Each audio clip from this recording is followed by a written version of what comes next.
Should and must ఈ two words చాలా మంది కలిపి మాట్లాడుతూ ఉంటారు, must and should and must అని.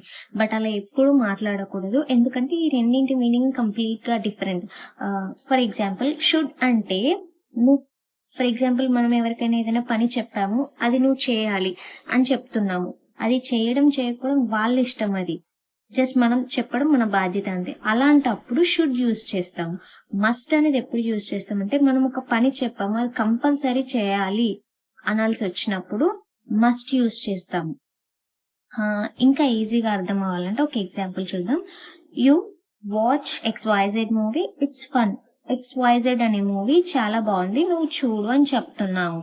ఇక్కడ ఏం చేయాలి, మనం జస్ట్ సజెస్ట్ చేస్తున్నాం, వాళ్ళకి సజెషన్ ఇస్తున్నాం, ఈ మూవీ బాగుంది చూడు అని. చూడడం చూడకపోవడం అది వాళ్ళ ఇష్టం, కాబట్టి మనం ఇక్కడ షుడ్ ని యూజ్ చేయాలి. Got it? And next, you dash go, it's getting late.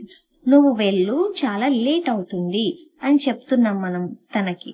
So అప్పుడు ఏం యూజ్ చేస్తాము, షుడ్ యూజ్ చేస్తాము. ఎందుకంటే నువ్వు వెళ్ళు, లేట్ అవుతుంది అని మనం జస్ట్ సజెస్ట్ చేస్తున్నాం వాళ్ళకి లేట్ అవుతుందని, కానీ వెళ్ళడం వెళ్ళకపోవడం అనేది అది వాళ్ళ ఇష్టం, కాబట్టి ఇక్కడ కూడా షుడ్ యూజ్ చేస్తాం. And next example, we dash have a passport to travel.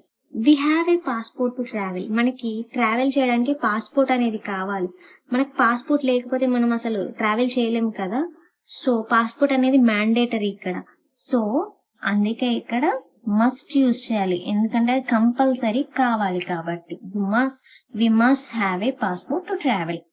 And next example, you dash be on time for the exam. నువ్వు ఎగ్జామ్ కి ఆన్ టైమ్ గా ఉండాలి. ఇక్కడ ఏం యూజ్ చేస్తాం, must or should? Must use చేస్తాము, ఎందుకంటే ఎగ్జామ్ కి ఆన్ టైం ఉండకపోతే ఏంటి, వాళ్ళు అలో చేయరు, కాబట్టి అది మ్యాండేటరీగా నువ్వు తొందరగా రావాలి, కాబట్టి మనం మస్ట్ ని యూజ్ చేస్తాం.